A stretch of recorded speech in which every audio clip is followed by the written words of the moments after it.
আমন্ত্রণ রাতের বাংলাদেশে। শুরুতেই আপনাদের জানাবো শিরোনাম।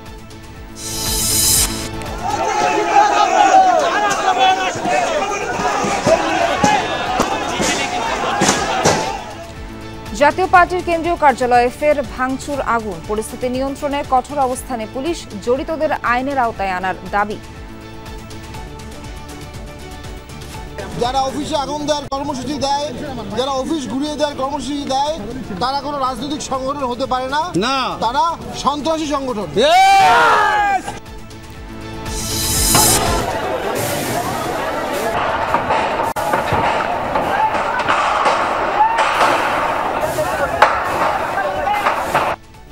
রাজবাড়ীতে নুরাল পাগলার মাজার ও বাড়িতে তৌহিদি জনতার ব্যানারে ভাঙচুর, অগ্নিসংযোগ। রাজশাহীর পবায় খানকা শরীফে হামলা।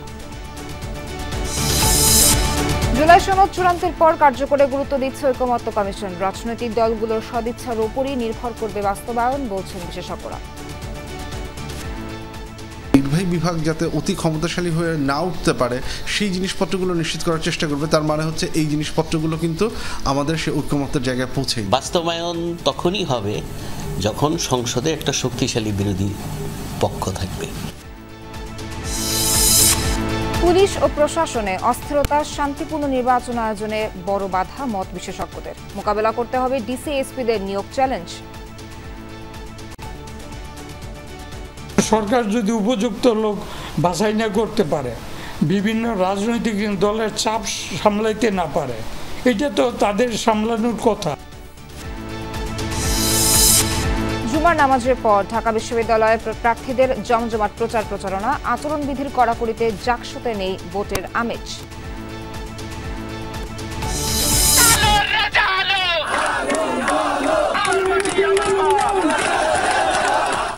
সংসদীয় আসন বিন্যাসের প্রতিবাদে ফরিদপুরে দুটি মহাসড়ক 5 ঘণ্টা অবরোধ। কক্সবাজারে বাকখালী নদীতে উচ্ছেদ বন্ধের দাবিতে বিক্ষোভ।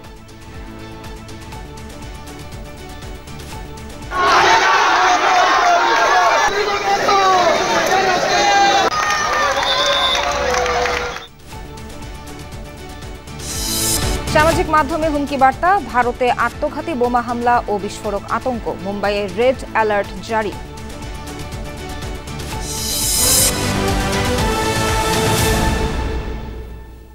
দর্শক, এতক্ষণ শিরোনাম দেখছিলেন।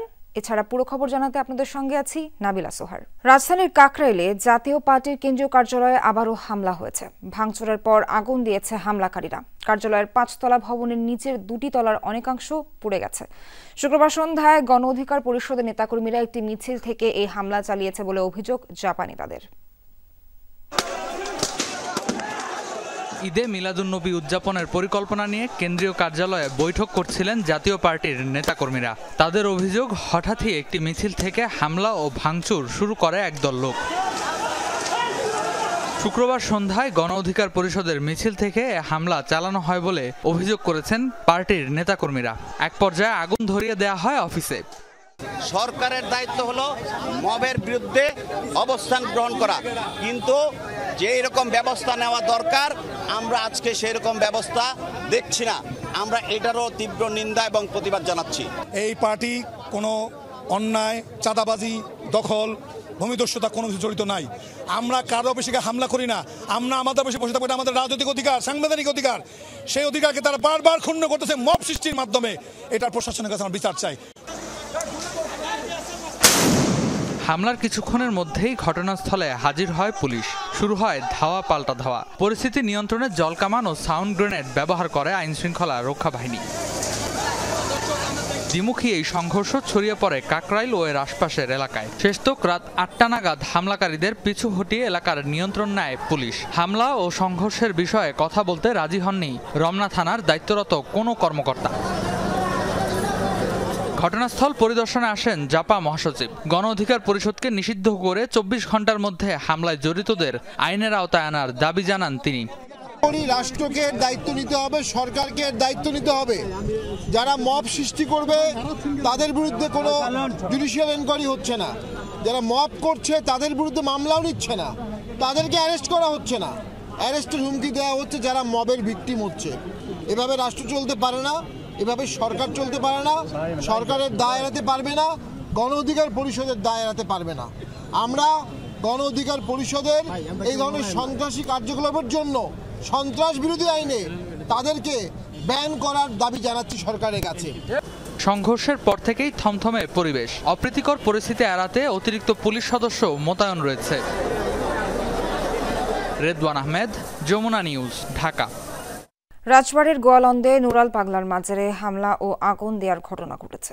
আইনশৃঙ্খলা বাহিনী জানিয়েছে, তৌহিদি জনতার ব্যানারে জুমার নামাজের পর এই হামলা চালানো হয়। আহত অর্ধশত। অভিযোগ উঠেছে কবর থেকে দেহাবশেষ তুলে আগুন দেওয়ার। এ নিয়ে এলাকায় উত্তেজনা বিরাজ করছে। এই ঘটনায় নিন্দা জানিয়ে বিবৃতি দিয়েছে প্রধান উপদেষ্টার প্রেস উইং। জড়িতদের বিচারের আওতায় আনার আশ্বাস দেওয়া হয়েছে। এদিকে রাজশাহীর পবায় একটি দরবারে হামলা ও ভাঙচুর হয়েছে জুমার নামাজের পর। রাজবাড়ীর গোয়ালন্দ জুমার নামাজের পরই নুরাল পাগলার দরবার ও বাড়ির কাছে অবস্থান নেয় তৌহিদি জনতার ব্যানারে বহু মানুষ। এক পর্যায়ে দরবারের গেট ভেঙে প্রবেশ করে ভেতরে। ভাঙচুরের পাশাপাশি আগুন দেয় তারা। বহু বছর ধরে এই দরবারটির কার্যক্রম চলে আসছে। বিক্ষুব্ধ এলাকাবাসীর দাবি, নুরাল পাগলা মারা যাওয়ার পর তাকে মাটি থেকে কয়েক ফুট উঁচুতে কবর দেওয়া হয়। মাজারের আকার করা হয় কাবার আদলে। এতেই ক্ষুব্ধ হন তারা, যার রেশ ধরে অনেকদিন ধরেই বিরাজ করছিল উত্তেজনা। আমরা আমাদেরকে আলটিমেটাম দিয়েছিলাম, আজকে নুরা পাগলের আস্তানা ভেঙে তসমাস করে দিয়ে তার লাশকে জ্বালিয়ে দেওয়া হয়েছে। আদলে কবর দেওয়া হয়, মানে কফিনে করে, সে আদলে ওকে কফিনে করে মানে বাক্সের মধ্যে রাখা হয়েছিল। প্রায় 80 দশক থেকে এই নুরাল পাগলা ইমাম মেহেদি দাবি করে আসছিলেন। ভাঙচুর ও আগুন দেওয়ার খবরে ঘটনাস্থলে যায় আইনশৃঙ্খলা বাহিনী। উত্তেজিত জনতা দরবার থেকে দূরে সড়কে আগুন জ্বেলে বিক্ষোভ করে। উপজেলা নির্বাহী কর্মকর্তা ও পুলিশের মোট 3টি গাড়িতে ভাঙচুর করা হয়। তৌহিদি জনতার ব্যানারে ইমান ও আকিদা রক্ষা কমিটি তাদের একটি এখান থেকে প্রায় আধা কিলোমিটার দূরে একটি আনসার ক্লাব মাঠে শান্তিপূর্ণ সমাবেশের কথা ছিল। তারা উশৃঙ্খলভাবে এখানে পরবর্তীতে এসে এই যে বাড়িটা আপনি দেখছেন, এই বাড়িতে তারা ঢুকে পড়ে এবং এখানে উৎপাত ঘটায়। এদিকে রাজশাহীর পবাতে আজিজ ভান্ডারী খানকা শরীফে ভাঙচুর চালানো হয়েছে। স্থানীয়রা জানায়, প্রতি বছর ঈদে মিলাদুন্নবী উপলক্ষে 3 দিনব্যাপী আয়োজন থাকে দরবারে। শুক্রবার জুমার নামাজের পর একটি পক্ষ হামলা চালায়। কালকে সতর্ক করেছে, আজকে ভাঙচুর। আর এখানে আপনার আল্লাহ বিল্লাহ নবী সাহেবের কথাবার্তা হয়, আর শেষের দিকে যায় একদিন পরে একটু গান বাজনা হয়। গান বাজনা থাকবে, তোমরা বলেছে যে না গান বাজনা করা যাবে না। এই দরবার প্রধানের অভিযোগ, কয়েকদিন আগে হামলার হুমকি দিয়ে যায় একটি পক্ষ। বিষয়টি তখনই জানানো হয়েছিল পুলিশে। মাইকে অ্যালাউন্স করতে করতে এসে তারা নামাজ শেষ করে এসে তারা আমার এই দরবার শরীফকে হামলা করেছে। 2 ভ্যান পুলিশ এবং ওসি থাকার পরেও এসে এটা ভাঙিয়ে দিয়েছে। তাহলে যিনারা থাকার পরেও ভাঙিয়ে দিলেন, আমি এই আবেদন কার কাজ দেব? আগে থেকেই আমরা এটা আলাদা তো হঠাৎ করে আমাদের পরে লোকজন আজকে বের হয়েছে, এটা বেরোই হঠাৎ করেই তো উত্তেজিত জনতা বোঝে নিত। হুমায়ুন রশিদ, যমুনা নিউজ। চূড়ান্ত হয়েছে জুলাই সনদ। এবার সনদ বাস্তবায়নের উপায় সম্পর্কিত সুপারিশ যাচ্ছে রাজনৈতিক দলগুলোর কাছে। আগামী সপ্তাহে বিশেষজ্ঞদের সঙ্গে বৈঠক শেষে পাঠানো হবে এসব সুপারিশ। বিশেষজ্ঞরা বলছেন, জুলাই সনদের বাস্তবায়ন নির্ভর করছে রাজনৈতিক দলের সদিচ্ছার উপর। তাই তাদের মধ্যে দ্বিমত কমানো গেলে সহজ হবে বাস্তবায়ন প্রক্রিয়া। 2024 সালের জুলাই আন্দোলনে পতন হয়েছে আওয়ামী লীগ সরকারের। এরপর একটি জনকল্যাণকর রাষ্ট্র বিনির্মাণে জাতীয় সনদের দাবি তোলে আন্দোলনের নেতৃত্ব দানকারী শিক্ষার্থী ও সংগঠন। অবশেষে প্রস্তুত জুলাই সনদ, যা রাষ্ট্রের বিভিন্ন ক্ষেত্রে সংস্কার বাস্তবায়নে ঐক্যমত্যের একটি রাজনৈতিক দলিল। জুলাই সনদে রাষ্ট্রীয় ও সাংবিধানিক স্বীকৃতি পাবে ছাত্র জনতার অভ্যুত্থান। এছাড়া রাষ্ট্র ব্যবস্থায় কি কি সংস্কার করা হবে তার দিক নির্দেশনা থাকছে সনদে। এ নিয়ে সব রাজনৈতিক দলগুলোর সঙ্গে দফায় দফায় বৈঠক হয়েছে। বেশিরভাগ বিষয়ে সব দল একমত হলেও কয়েকটি ইস্যুতে আছে দ্বিমত। যে জুলাই সনদটা আপনি তৈরি করছেন, সেই জুলাই সনদটা এক অর্থে তাহলে ফান্ডামেন্টাল পলিটিক্যাল চেঞ্জ, যেটা চেক অ্যান্ড ব্যালেন্স নিশ্চিত করবে, ক্ষমতার ভারসাম্য রক্ষা করার ক্ষেত্রে কাজ করবে, করবে, এক্সিকিউটিভ বা নির্বাহী বিভাগ যাতে অতি ক্ষমতাশালী হয়ে না উঠতে পারে সেই জিনিসপত্রগুলো নিশ্চিত করার চেষ্টা করবে। তার মানে হচ্ছে এই জিনিসপত্রগুলো কিন্তু আমাদের সে ঐক্যমত্যের জায়গায় পৌঁছেয়নি। আগস্ট 5 পরবর্তী সময়ে যেখানে বারবার বলা হচ্ছিল যে এমন একটা রাজনৈতিক ব্যবস্থা তৈরি করা যাতে কর্তৃত্ববাদ বা ফ্যাসিবাদ কোনো ফর্মে ফেরত না আসতে পারে, তাহলে তো সেটা আমরা নিশ্চিত করতে পারছি না। সনদ চূড়ান্ত হলেও বাস্তবায়ন কিভাবে হবে তা নিয়ে আছে বড় প্রশ্ন। এবার বাস্তবায়নের দিকে গুরুত্ব দিচ্ছে জাতীয় ঐকমত্য কমিশন। সহজে বা অল্প সময়ে বাস্তবায়ন এবং দীর্ঘমেয়াদী এই দুই ভাগে ভাগ করা হয়েছে জুলাই চার্টার। অধিকাংশ দল মনে করেন যে এরকম একটি সাংবিধানিক ব্যবস্থা থাকা দরকার। জুলাই সনদের বিভিন্ন দিক খতিয়ে দেখছেন শিক্ষক ও রাষ্ট্রবিজ্ঞানী সাব্বির আহমেদ। তার মতে শক্তিশালী বিরোধী দল পাওয়া গেলে এর বাস্তবায়ন সহজ হবে। এইটা বাস্তবায়ন তখনই হবে যখন সংসদে একটা শক্তিশালী বিরোধী পক্ষ থাকবে। সেটা একটা দলও হইতে পারে, কয়েকটা দলও হইতে পারে, কিন্তু বিরোধী দলগুলো যদি একযোগে সরকারি দলের উপরে প্রচণ্ড প্রেশার ক্রিয়েট করে যে আপনারা যে ওয়াদা করেছিলেন সেই ওয়াদা রাখতেই হবে আপনাদেরকে, তখন সম্ভাবনা দুয়ার আরও খুলবে বলে আমি মনে করি। আগামী সপ্তাহে জুলাই সনদ নিয়ে আবারও বৈঠকে বসবে জাতীয় ঐকমত্য কমিশন। হাসান মিসবাহ, যমুনা নিউজ, ঢাকা। মব ভীতি ও অস্থিরতা কাজ করছে প্রশাসন ও পুলিশে। এই অবস্থায় সুষ্ঠু ও শান্তিপূর্ণ নির্বাচন সরকারের জন্য বড় চ্যালেঞ্জ মনে করছেন জনপ্রশাসন বিশেষজ্ঞরা। তারা বলছেন নির্বাচন ঘনিয়ে এলে ডিসি, এসপি, ওসি, ইউএনও নিয়োগের চ্যালেঞ্জ মোকাবেলা করতে হবে। জনপ্রশাসন সচিব বলছেন নির্বাচনের জন্য প্রস্তুত প্রশাসন, যোগ্য ও নিরপেক্ষদের ডিসি হিসেবে নিয়োগ প্রদান শুরু হয়েছে। আলমগীর স্বপন জানাচ্ছেন বিস্তারিত। আওয়ামী লীগ আমলে 3টি প্রশ্নবিদ্ধ নির্বাচনে ভোট দিতে পারেননি সংখ্যাগরিষ্ঠ ভোটার। ক্ষমতাসীন দলের আজ্ঞাবহ হয়ে বিতর্কিত ভূমিকা পালন করেছিলেন ডিসি, এসপি, ইউএনও, ওসিরা। রিটার্নিং অফিসার, সহকারী রিটার্নিং অফিসার সরকারের পারপাস সার্ভ করছে এবং নির্বাচন কমিশনও সেভাবে ভূমিকা পালন করছে। এখন অন্তর্বর্তী সরকারের সামনে বড় চ্যালেঞ্জ ফেব্রুয়ারির সংসদ নির্বাচন নিরপেক্ষ ও শান্তিপূর্ণ করা।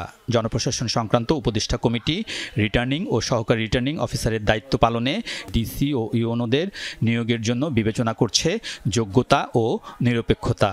নির্বাচন সামনে রেখে শুরু হয়েছে নতুন ডিসি নিয়োগ ও রদবদল প্রক্রিয়া। অনেকে প্রমোশন পেয়ে জয়েন্ট সিট রয়েছে, গ্রাজুয়ালি তারা উঠে আসবে এবং বাই দিস টাইম ইমিডিয়েট কয়েক জায়গায় দেওয়া হয়েছে, আরও কয়েকজন ডিসি রিপ্লেসমেন্ট হবে, নতুন দেওয়া হবে।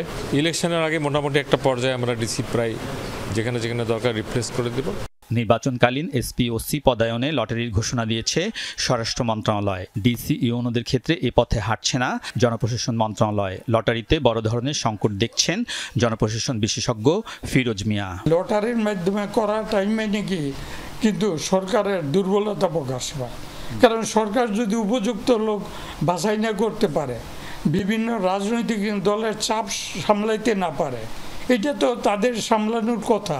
এখানে লটারির প্রশ্ন আসবে কেন? লোকজন তো চাবে পলিটিক্যাল পার্টি যে আমাকে দাও, আমাকে দাও, সেটা সরকার শুনবে কেন? আমাদের নিয়োগ বিধি আছে, বদলি পদায়ন আছে, এগুলো সব সেট করা, এগুলো নিয়ম মতো হবে, এখানে কোনো সমস্যা নেই এবং আমরা এবার অনেক প্যাশেন্স সময় দিচ্ছি। জাতীয় সহ বিভিন্ন নির্বাচনে দায়িত্ব পালন করেছেন অবসরপ্রাপ্ত অতিরিক্ত সচিব ফিরোজ মিয়া। বলছেন নির্বাচনে সরকারের অন্যতম চ্যালেঞ্জ আইন শৃঙ্খলা। বর্তমানের এন্টার জনপ্রশাসনটাই কিন্তু অস্থির এবং দুর্বল এবং তাদের মধ্যে মারাত্মক একটা ভীতি কাজ করছে। তো সরকারের উচিত তাদেরকে এমন নিশ্চয়তা দেওয়া যে কোনো মব সৃষ্টি হলে সেটা আইন শৃঙ্খলা বাহিনী বা সেনাবাহিনী সেটা প্রতিহত করবে। প্রশাসনিক যে প্রস্তুতি সেটা আপডেটেড, কোনো সমস্যা নেই। নির্বাচন তফসিল যেদিন ঘোষণা হবে সেটা হলো শিডিউল, এর আগে থেকে আমাদের যা যা প্রস্তুতি নেওয়ার প্রশাসন প্রস্তুত। জনপ্রশাসন বিশেষজ্ঞরা বলছেন শুধু ডিসিএসপি না, ভোট কেন্দ্র নিয়ন্ত্রণে সাহসী ও নিরপেক্ষ প্রিজাইডিং অফিসার নিয়োগ নিয়েও পরিকল্পনা থাকতে হবে সরকারের। আলমগীর স্বপন, যমুনা নিউজ, ঢাকা। এলাকাবাসীর বাধার মুখে আবারও পণ্ড কক্সবাজারের বাকখালী নদী দখলমুক্তের অভিযান। পঞ্চম দিনের অভিযান শুরুর পর সড়ক অবরোধ ও বিক্ষোভ করেন তারা। আটকে দেওয়া হয় বুলডোজার। পিছু হটে আইনশৃঙ্খলা বাহিনী ও প্রশাসনের কর্মকর্তারা। সকালে কক্সবাজারের ৬ নম্বর ঘাট ও নুনিয়ারছড়ায় উচ্ছেদ অভিযানে যায় বিআইডব্লিউটিএ। উচ্ছেদের প্রতিবাদে সড়কের টায়ার জ্বালিয়ে ও গাছ ফেলে বিক্ষোভ করে সেখানে বসবাসকারীরা। বিক্ষোভকারীরা প্রায় 2 ঘন্টা সড়ক অবরোধ করে রাখে। আটকে দেয় বিআইডব্লিউটিএর বুলডোজার ও সেনাবাহিনীর 2টি গাড়ি। সবাই বাড়িতে ঢুকে আগুন লেগে দিয়ে মরে যাবো, কিন্তু আমাদের বসত বাড়ি বিটা ছাড়বো না। উচ্ছেদ করে আমি কোনো মানবো না। আজকের আমাদের প্রতিবাদ সভা চলবে, চলমান। এরা কাগজ চাইতেছে না, এরা সন্ত্রাসী করছে, এরা সন্ত্রাসী রাজত্ব কায়েম করছে, এগুলো আইন আমরা মানি না। আজকের জন্য বন্ধ, পরবর্তী সমস্যার সাথে দেখা করো, যারা ডকুমেন্ট আছে তাদের আজকের জন্য রোডটা ক্লিয়ার করে দেবে। বিক্ষোভকারীদের দাবি, বাঁকখালী নদীর ভাঙনে তারা এমনিতেই ক্ষতিগ্রস্ত। এ অবস্থায় উচ্ছেদ না করার দাবি জানান তারা। উচ্ছেদের একটা নিয়ম আছে, আমাদেরকে নোটিশ দেন, আমাদের সাথে বসেন, পরামর্শ করেন, এরপরে যতটুকু জায়গা আপনাদের নদীর অতটুকু নিয়ে নেন। না দেখে হঠাৎ করে বলতেছে যে উচ্ছেদ চলে যেতে হবে। আমরা কি এখানে রোহিঙ্গাদের স্থান আছে, এখানে আমাদের স্থান নেই। নদীর জায়গা যেটুকু ওটা ম্যাপ করে নদীর জায়গা নদীগুলো দিয়ে দিই, বাকি জায়গাগুলো আমাদেরকে দেওয়া হোক। এখানে যারা মুরব্বী খতিয়ান মুক্ত জ্বালা মানুষ ঢুকছে, এদের সাথে বসে পরামর্শ করে এরা সহযোগিতা করে এগুলো ভেঙে দেবে। বিক্ষোভকারীদের বাধার মুখে এক পর্যায়ে পিছু হটে সেনাবাহিনী ও বিআইডব্লিউটিএ। পরিস্থিতি সামাল দেওয়ার চেষ্টা করেন বিএনপি দলীয় সাবেক সংসদ সদস্য। আরএস মূলে জমি জরিপ করেই তো এটা সবাই তো একই কথা বলতেছে। এটা আদালতের তো আমরা মহামান্য আদালতের নির্দেশ মানি, কিন্তু অতি উৎসাহী হয়ে কেউ এইসব কাজ করতেছে যাতে সরকারকে তত্ত্বাবধায়ক সরকারকে ব্যাগাটাই ফেলা যায়। এর আগে গত সোমবার থেকে বাঁকখালী নদী দখলমুক্ত করতে উচ্ছেদ অভিযান শুরু করে বিআইডব্লিউটিএ ও কক্সবাজার জেলা প্রশাসন। বুধবার উচ্ছেদে বাধা প্রদান এবং হামলার ঘটনায় এরই মধ্যে 2টি মামলা করেছে বিআইডব্লিউটিএ ও পুলিশ। জুবায়েদ ইবনে শাহাদাত, যমুনা নিউজ। অ্যাক্টিভেটেড কার্বন ডিওডোরাইজার যুক্ত কঙ্কা ফ্রিজে এক খাবারের গন্ধ অন্য খাবারে যেতে পারে না। দিনভর অবরোধে স্থবির ফরিদপুরের ভাঙায় ঢাকা খুলনা ও ঢাকা বরিশাল মহাসড়ক। আলগী ও হামিরদী ইউনিয়নকে ফরিদপুর 4 আসন থেকে বাদ দেয়ায় প্রতিবাদ জানিয়েছেন এলাকাবাসী। 2 দফা অবরোধের কারণে আটকা পড়ে অসংখ্য যানবাহন। পরে প্রশাসনের আশ্বাসে সড়ক থেকে সরে যায় বিক্ষোভকারীরা। ভাঙার আলগী ও হামিরদী ইউনিয়ন আগে ছিল ফরিদপুর 4-এর অন্তর্ভুক্ত। সংসদীয় আসন পুনর্বিন্যাসে তা বাদ পড়েছে, যুক্ত হয়েছে ফরিদপুর 2 আসনের সাথে। এর প্রতিবাদেই এমন বিক্ষোভ। সকাল থেকেই ঢাকা খুলনা ও ফরিদপুর বরিশাল মহাসড়কের বিভিন্ন পয়েন্টে অবস্থান নেয় 2 ইউনিয়নের মানুষ। তারা দাবি জানান ইউনিয়ন দুটিকে আবারও ফরিদপুর 4 আসনে যুক্ত করার।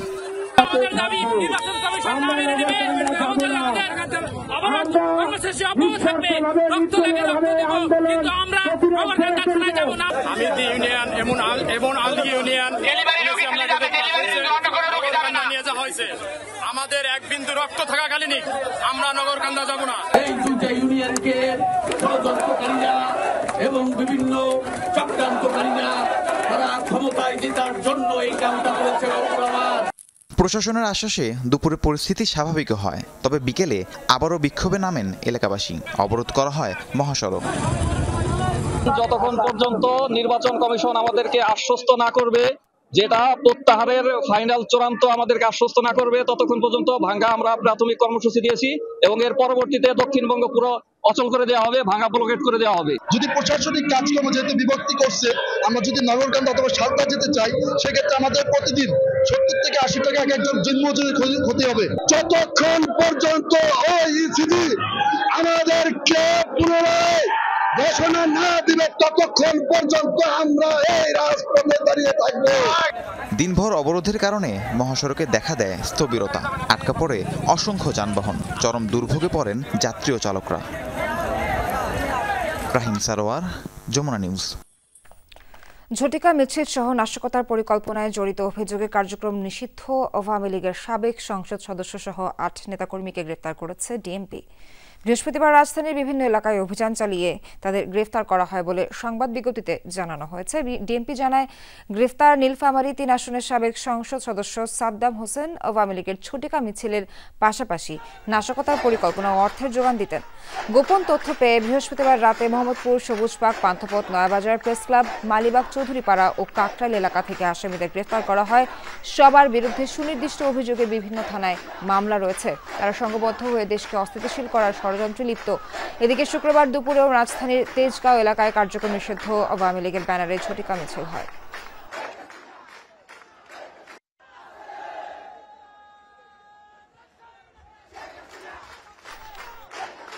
ছুটির দিনে জমজমাট ডাকসু নির্বাচনের প্রচার প্রচারণা।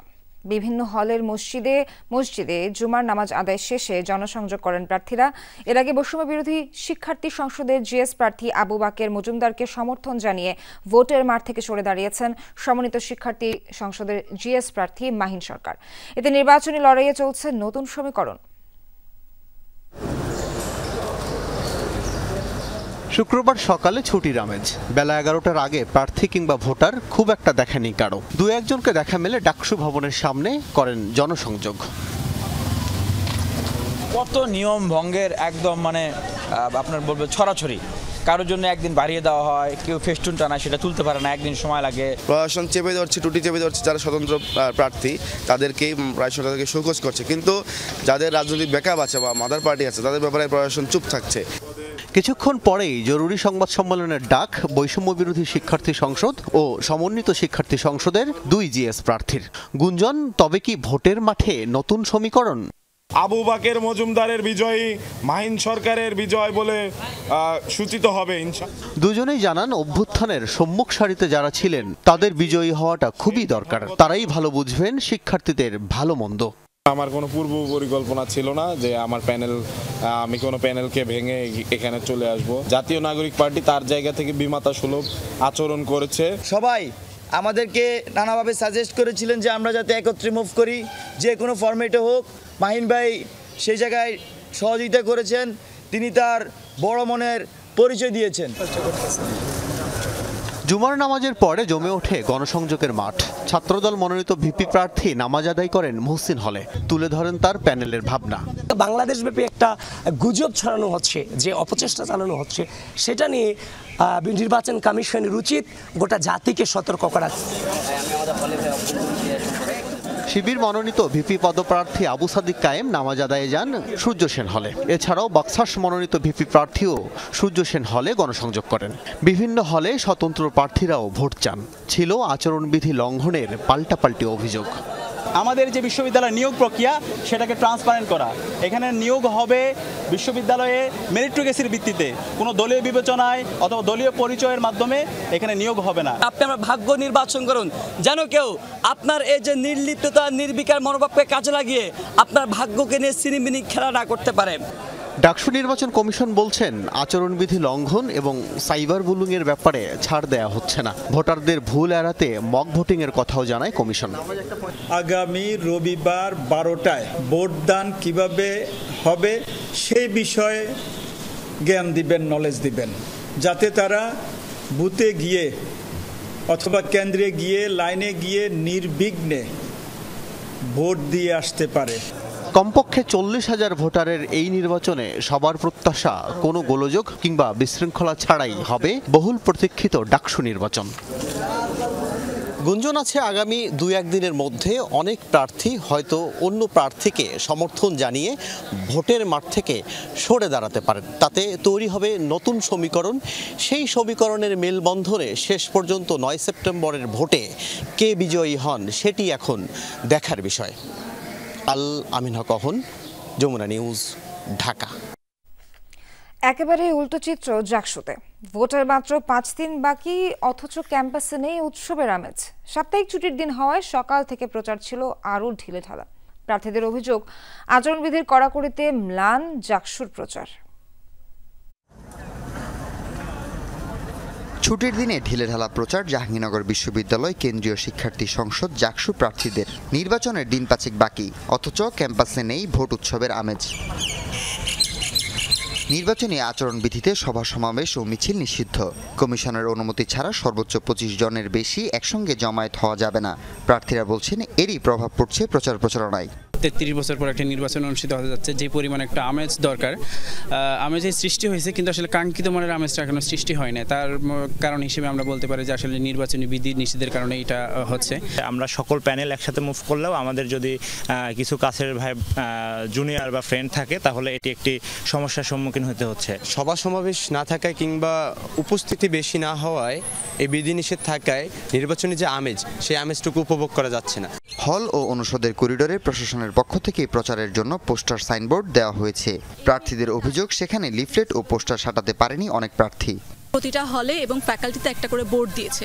সেই বোর্ড এত ছোট যে 10 ভাগের 1 ভাগ প্রার্থীও সেখানে পোস্টার লাগাতে পারছে না। 250-র উপরে কেন্দ্রীয় প্রার্থী রয়েছে, তারা কিভাবে করে পোস্টার লাগাবে ওই জায়গাগুলোতে? তো এইসব লিফলেটে দেখা যাচ্ছে যে পর্যাপ্ত জায়গা হচ্ছে না। এক্ষেত্রে আমরা প্রশাসন বরাবর যোগাযোগ করেছি এবং তারা আশ্বাস দিয়েছে যে বিকল্প ব্যবস্থা রাখবে। আমি যখন হলে শিক্ষার্থীদের কাছে প্রচারণা করতে যাই, তারা আমাকে জিজ্ঞেস করে, আপু আমার কি ক্লিয়ারেন্স করতে হবে? তাহলে তো আমি ভোট দিতে যাব না। বিশ্ববিদ্যালয়ের কেন্দ্রীয় ক্যাফেটেরিয়া, টার্জেন পয়েন্ট, ট্রান্সপোর্ট, মুরাদ চত্বর ও বটতলায় দেখা যায়নি নির্বাচনী প্রচার বোর্ড। দীর্ঘ 33 বছর পর আগামী 11 সেপ্টেম্বর অনুষ্ঠিত হতে যাচ্ছে জাহাঙ্গীরনগর বিশ্ববিদ্যালয় শিক্ষার্থী সংসদ জাকসু। আর মাত্র 5 দিন বাকি থাকলেও তৈরি হয়নি কাঙ্ক্ষিত সেই ভোটের আমেজ। নির্বাচনের আচরণ বিধিমালায় বেশ কিছু সীমাবদ্ধতা থাকায় এমনটাই হচ্ছে বলে মনে করছেন প্রার্থীরা। মুন্সিগঞ্জ সদরে দুপক্ষের সংঘর্ষে 6 জন গুলিবিদ্ধের খবর পেয়েছে আমরা। ঢাকায় আনা হয়েছে 2 জনকে। এই বিষয়ে আমরা আরো জানবো। সরাসরি যুক্ত হচ্ছেন আমাদের সহকর্মী আরাফাত রাহান সাকিব। সাকিব, এই সংঘর্ষের কারণ কি আর দুই পক্ষের পরিচয় কি ইতোমধ্যে জানা গেছে কিনা? কি তথ্য আছে আপনার কাছে, আমাদেরকে বিস্তারিত জানাবেন। সোহার, দেখুন ঠিক সন্ধ্যা 7:30টার দিকে মুন্সিগঞ্জের মোল্লাকান্দি ইউনিয়নে মূলত এই ঘটনাটি ঘটে এবং আমরা সর্বশেষ যেটি জানতে পেরেছি, স্থানীয় পত্তের বিরোধকে কেন্দ্র করে কিন্তু মূলত এই ঘটনাটি, এবং এই ঘটনার পর কিন্তু মুন্সিগঞ্জ যে সদর হাসপাতালে এখন পর্যন্ত 6 জন গুলিবিদ্ধ এসেছে। আর আপনি যেটি জানতে চেয়েছেন যে তাদের পরিচয়, আমরা এই বিষয়ে আইন শৃঙ্খলা বাহিনীর সদস্যদের সাথে এবং স্থানীয়ভাবে খোঁজ নিয়েছি। আমরা যেটি জানতে পেরেছি, আধিপত্য বিস্তারকে কেন্দ্র করে যে মোল্লাকান্দি ইউনিয়নের যে মুন্সিকান্দি রয়েছে, সেখানের উজির আলী এবং তার ভাই নজরুল মোল্লাকান্দি ইউনিয়ন বিএনপির সভাপতি উহিদ মোল্লার সমর্থকদের মধ্যে একটি বিরোধ চলছিল।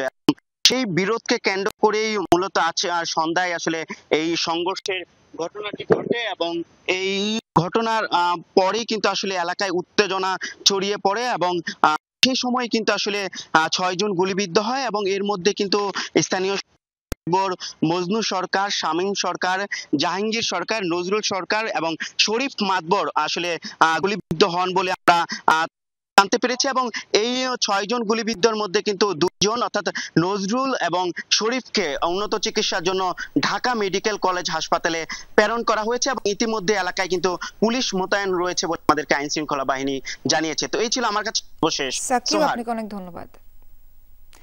আওয়ামী লীগের সাথে আঁতাতের মাধ্যমে কেউ নির্বাচন বানচাল করতে চাইলে তাদের প্রতিহত করা হবে, এমন হুঁশিয়ারি দিয়েছেন বিএনপি চেয়ারপারসনের উপদেষ্টা জয়নুল আবদিন ফারুক। সকালে জাতীয় প্রেস ক্লাবের এক আলোচনা সভায় তিনি বলেন, এখনো ষড়যন্ত্র শেষ হয়নি। দিল্লির প্ররোচনায় নানা কায়দায় নির্বাচন বানচালের চেষ্টা চলছে। জামায়াতকে রাজনৈতিক কৌশল পরিবর্তনের আহ্বান জানান ফারুক। বলেন, অতীতের ভুলভ্রান্তির জন্য জনগণের কাছে ক্ষমা চাইতে হবে তাদের। কখনো পিআর, কখনো গণভোট না হলে নির্বাচনে যাবে না, এমন দাবি থেকে সরে আসার আহ্বান জানান বিএনপি চেয়ারপারসনের এই উপদেষ্টা। বলেন, জনগণ ভোট দিতে পারলে নিরঙ্কুশ জয়লাভ করবে বিএনপি।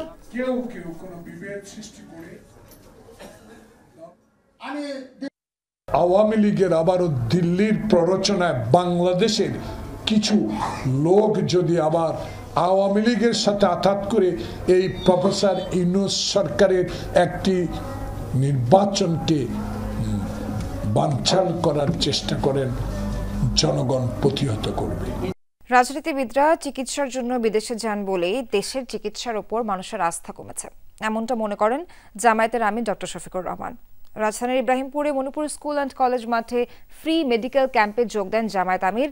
বাইপাস সার্জারির প্রায় 1.5 মাস পর প্রথম জনসমক্ষে তিনি বলেন, সাধারণ মানুষের বিদেশ যাওয়ার সক্ষমতা নেই, তারা দেশের চিকিৎসায় ভরসা রাখেন। স্বাস্থ্যসেবার ওপর মানুষের বিশ্বাস ফেরাতে নিজের অসুস্থতার সময় দেশের চিকিৎসা নেওয়ার সিদ্ধান্ত নেন বলে জানান ডক্টর শফিকুর রহমান। রাজনীতিকরা দেশে চিকিৎসা নিলে কাঠামোগত ত্রুটিগুলো দূর হতো বলেও মনে করেন জামায়াতের আমির। জাতিকে সোনালী স্বপ্ন দেখাবেন, আগামীর সোনার বাংলা গড়বেন, আর দেশ এবং দেশের চিকিৎসা আপনার পছন্দ হবে না। বন্ধু, আমি আপনাকে সমর্থন করি না। আপনি যেদিন এই দেশের চিকিৎসা নেবেন, জটিল এবং কঠিন রোগে আক্রান্ত হয়ে, সেদিন আপনি উপলব্ধি করবেন আমাদের চিকিৎসায় কোথায় কোথায় ফাঁক ফোকর এবং ঘাটতি রয়েছে। তখনই কেবল আপনার পক্ষে এই চিকিৎসা ব্যবস্থার প্যাটার্ন চেঞ্জ করা সম্ভব। পাবনার রূপপুর গ্রিন সিটি প্রকল্পে কেনাকাটায় অস্বাভাবিক ব্যয়ের অভিযোগে দোষী সাব্যস্ত হওয়ায় গণপূর্তের এক উপসহকারী প্রকৌশলীকে বাধ্যতামূলক অবসর ও অন্যজনকে পদাবনমনের শাস্তি দেওয়া হয়েছে। বৃহস্পতিবার এই বিষয়ে প্রজ্ঞাপন জারি করে গৃহায়ন ও গণপূর্ত মন্ত্রণালয়। সে সময় ওই প্রকল্পে কেনাকাটায় ব্যাপক অনিয়মের খবরে দেশজুড়ে তোলপাড় হয়। দর্শক, মনে আছে ৬,০০০ টাকার একটি বালিশ, যেটি আবার একটি ভবনের নিচ থেকে উপরে তোলার খরচও প্রায় ১,০০০ টাকা। ঠিক ধরেছেন, বলছিলাম রূপপুর পারমাণবিক বিদ্যুৎ কেন্দ্রের আবাসিক প্রকল্পের সে আলোচিত বালিশ কাণ্ডের কথা, যেটি নিয়ে রীতিমতো লঙ্কাকাণ্ড ঘটেছিল ২০১৯ সালে। প্রায় ৬ বছর পর সেই ঘটনায় অভিযুক্তদের শাস্তির আওতায় আনতে শুরু করেছে গৃহায়ন ও গণপূর্ত মন্ত্রণালয়। মন্ত্রণালয় বলছে, মোহাম্মদ শাহিন উদ্দিন ও মোহাম্মদ আলমগীর হোসেন রাজশাহী গণপূর্ত জোনে কর্মরত থাকা অবস্থায় রূপপুর গ্রিন সিটি প্রকল্পের কেনাকাটায় অস্বাভাবিক ব্যয় নিয়ে সংবাদ প্রকাশিত হয় গণমাধ্যমে। এ নিয়ে গণপূর্ত অধিদপ্তর এবং গৃহায়ন ও গণপূর্ত মন্ত্রণালয়ের তদন্ত প্রকল্পে অস্বাভাবিক ব্যয়ের প্রমাণ মেলে। মন্ত্রণালয়ের সংবাদ বিজ্ঞপ্তিতে বলা হয়েছে, ২০১৯ সালে উপসহকারী প্রকৌশলী মোহাম্মদ শাহিন উদ্দিন এবং মোহাম্মদ আলমগীর হোসেন রাজশাহী গণপূর্ত জোনে কর্মরত ছিলেন। তখন নির্মাণাধীন রূপপুর গ্রিন সিটি প্রকল্পে আসবাবপত্র ও প্রয়োজনীয় সামগ্রী ক্রয় এবং সেগুলো ভবনে ওঠাতে অস্বাভাবিক ব্যয়ের সঙ্গে জড়িত ছিলেন তারা। অভিযোগ প্রমাণিত হয় তদন্ত কমিটির সুপারিশ মোতাবেক উপসহকারী প্রকৌশলী শাহিন উদ্দিনকে সরকারি কর্মচারী বিধি অনুযায়ী বাধ্যতামূলক অবসর দেওয়া হয়েছে। একই অভিযোগে আরেক উপসহকারী প্রকৌশলী আলমগীর হোসেনকে নিম্ন বেতন গ্রেডে অবনমিতকরণ করা হয়েছে। বিভাগীয় মামলা হয়েছিল, সেই মামলার বিভিন্ন পর্যায়ে শুনানি শেষে তাদের অভিযোগগুলো করার পরে তারা দেখা যায় যে তারা কি করছে, দায়িত্ব অবহেলা করছে। এই কারণে অসৎ আচরণে একজনের বাধ্যতামূলক অবসর আর একজনের পদাবনতি করা হয়েছে, মানে বেতন গ্রেড নিম্ন তাকে নামিয়ে দেওয়া হয়েছে। রূপপুরের এই কাণ্ডে যারা জড়িত প্রত্যেকের বিরুদ্ধে বিভাগীয় ব্যবস্থা গ্রহণ করা হয়েছে এবং তদন্ত শেষে যারা দোষী সাব্যস্ত হবে তাদের এরকম ব্যবস্থা নেওয়া হবে। ২০১৯ সালে প্রকল্পের আবাসিক ভবনের জন্য ১৬৯ কোটি টাকার কেনাকাটায় বড় ধরনের অনিয়মের খবর প্রকাশিত হয় গণমাধ্যমে। ওই ঘটনায় আরও যাদের সংশ্লিষ্টতা মিলবে তাদের বিরুদ্ধে পর্যায়ক্রমে ব্যবস্থা নেওয়া হবে বলে জানান কর্মকর্তারা। রাজীব আহমেদ, যমুনা নিউজ, ঢাকা। ভারতের মহারাষ্ট্রের রাজধানী মুম্বাইতে ৪০০ কেজি RDX বিস্ফোরক নিয়ে প্রবেশ করেছে জঙ্গি গোষ্ঠী লস্করে জিহাদের অন্তত ৩৮ আত্মঘাতী। শুক্রবার হোয়াটসঅ্যাপে অজ্ঞাত ব্যক্তির এমন খুদে বার্তায় হুলস্থুল পড়ে যায় মুম্বাই জুড়ে। বড় ধরনের হামলার আশঙ্কায় হাই রেড অ্যালার্ট জারি করা হয়েছে শহর জুড়ে। শুক্রবার ৮-১০টি দিনের মতো শুরু হয়েছিল মুম্বাইয়ের জীবনযাত্রা, কিন্তু হঠাৎই ছন্দপতন। মহারাষ্ট্র ট্রাফিক পুলিশের কাছে হোয়াটসঅ্যাপে আসে একটি হুমকি বার্তা, যেখানে বলা হয় ৪০০ কেজি RDX নিয়ে ভারতের দ্বিতীয় বৃহত্তম শহর মুম্বাইয়ে ঢুকে পড়েছে জঙ্গি গোষ্ঠী লস্করে জিহাদির অন্তত ৩৮ আত্মঘাতী।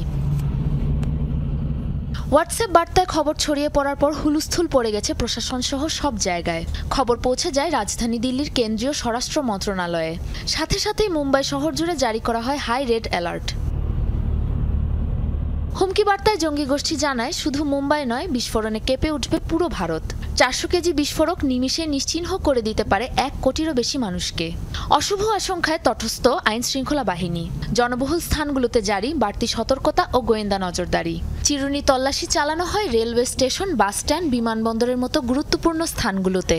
শহরে প্রবেশ ও বের হওয়ার সড়কে বসানো হয়েছে চেকপোস্ট। মেসেজটির উৎস খুঁজে বের করতে তদন্তে নেমেছে গোয়েন্দা দল। জানায় এমন উড়োহুমকি নিয়ে ভয়ের কোনো কারণ নেই, মুম্বাই সুরক্ষিত আছে। মুম্বাই পুলিশের ইন্টেলিজেন্স বিভাগ পুরো পৃথিবীর মাঝে সবচেয়ে উন্নত, দ্রুতই সংকট কেটে যাবে। হুমকি বার্তার উৎস এখনো উদ্ঘাটন করতে পারেনি পুলিশ, চলছে জোর তদন্ত। এর আগে 2008 সালে মুম্বাইয়ের তাজ হোটেল সহ বেশ কয়েকটি গুরুত্বপূর্ণ স্থানে হামলা চালায় পাকিস্তানের জঙ্গি গোষ্ঠী লস্করে তৈয়বা। 3 দিনব্যাপী এ সন্ত্রাসী অভিযানে প্রাণ হারায় অন্তত 166 নিরপরাধ মানুষ। সাবরিনা নুসরাত, যমুনা নিউজ। দর্শক, এখানেই শেষ করছি আজকের মতো রাতের বাংলাদেশের আয়োজন। সঙ্গে থাকার জন্য ধন্যবাদ সবাইকে।